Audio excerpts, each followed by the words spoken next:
This isn't a story made up for entertainment. It's a true account, something that happened to someone, and it's too strange to ignore. What you're about to hear will be told in parts, each revealing more of the chilling truth behind the legend of the Fae King. Some say it's just a fairy tale to scare kids. But what if it's not? What if the woods really hide secrets no one wants to talk about? Watch closely, because this story might change the way you see the forest forever. Alright, so, I know if I just jumped right into what I need to say, you'd think I was crazy and just click off. My phone battery's mostly full, so I have time to type out an explanation. Tanya, I have plenty of that. Hopefully, this goes through and gets seen by someone, anyone, who can help me. I guess I should start from the beginning. This may be the last anyone ever hears from me for some time. So I come from a broken home life. Originally, we were totally nuclear until our lives went nuclear. Mom and Dad had a messy divorce, and my mom, getting full custody, took me and my younger brother from nowhere, Illinois, to Ireland. She said something about wanting to get away from a toxic environment. I don't know. All I do know is that at 14 years old, I was in a new house in a new country with a new culture, just trying to get my bearings. Luckily enough, if there's one thing my brother and I loved, it was exploring. There's plenty of forested hills out in Ireland, and with no predators like bears or wolves, my mom was okay with us going out to explore the local creek. I think she was dealing with a lot at the time. It gave her peace of mind to sit in that silent house, not having to deal with two uprooted kids. So, me and my brother James would go out and spend hours in the woods, playing pretend, making maps, climbing trees, and when it'd grow dark, we would make our way back home, planning out the next day's adventure. That first summer, before school started for us, was one of those memories that you look back at as an adult when you realize how good you had it. Unfortunately, those are the last memories I have like that from my childhood.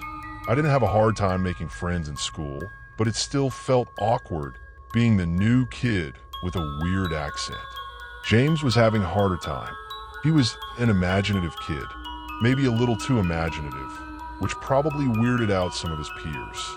When I would go with my friends to hang out after school, James would join me, our mother insisting I take him along. I had no problems with it. My relationship with James was good, and we generally weren't at each other's throats like most siblings would be.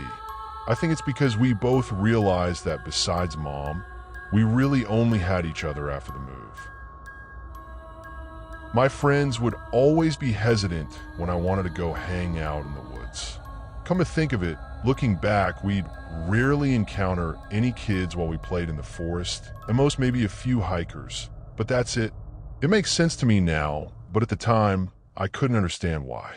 It took a lot of prying before one of my friends, while we were playing Nintendo, in a hushed tone, gave their reasoning on why they avoid the woods. The Fae King, dude. It's bad news. Sean hissed, like saying those words were enough to trigger a calamity. I remember looking at him stupefied. The faking? Faking what? I asked. He just rolled his eyes. Nah, dude. Not faking. Fae. King. Sean spaced it out. Like fairies and stuff. He mumbled. Fairies? Dude, get real. Just be honest and say you saw a body in there once or something. Shut up. I'm serious. People get lost in the woods. My mom knew a person who tried to find the Fae King when she was little. She said the words and walked into the forest and never came out. Words? I raised my eyebrow at him. He nodded.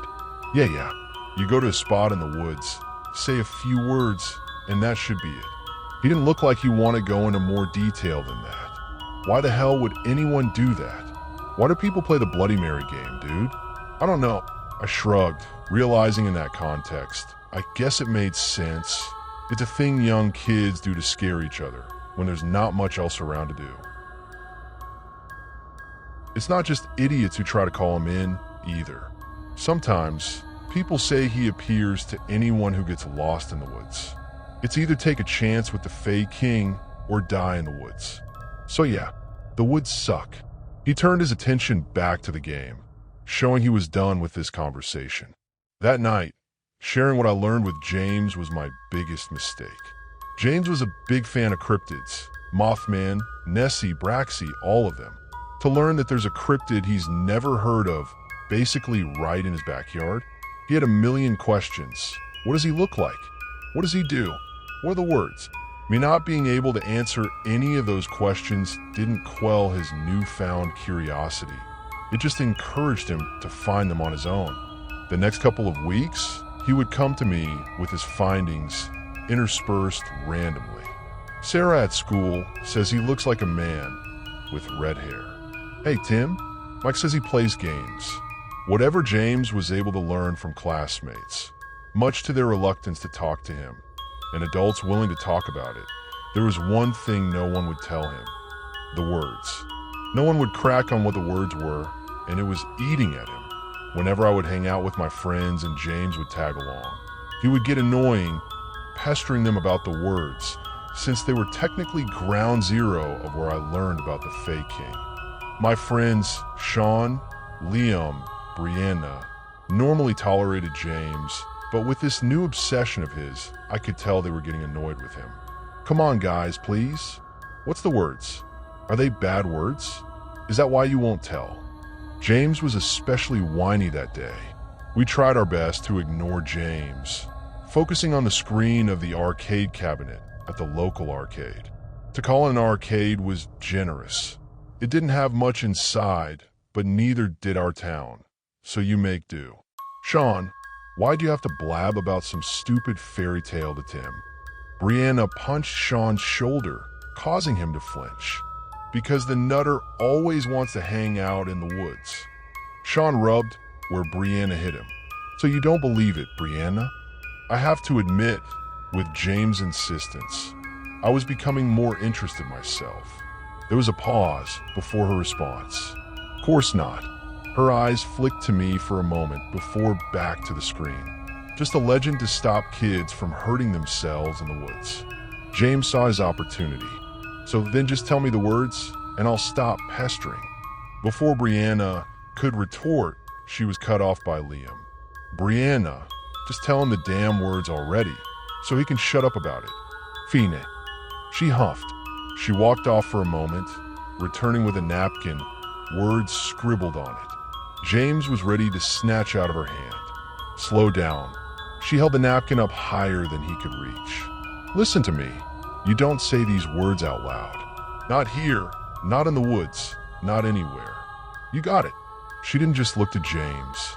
She also looked to me, as if knowing I was going to need to intervene and stop James from making a dumb decision.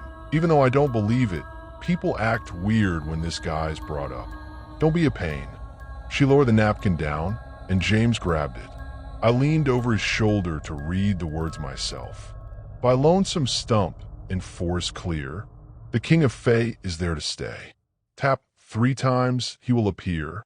The king of Fae will come to play. James wouldn't look away from the paper. His eyes scanned the lines, reading them over and over, as if afraid they would disappear off the paper if he looked away. My friend seemed pleased, James no longer being a nuisance. And so we returned our focus to making sure we had enough quarters to make it to the end of the game.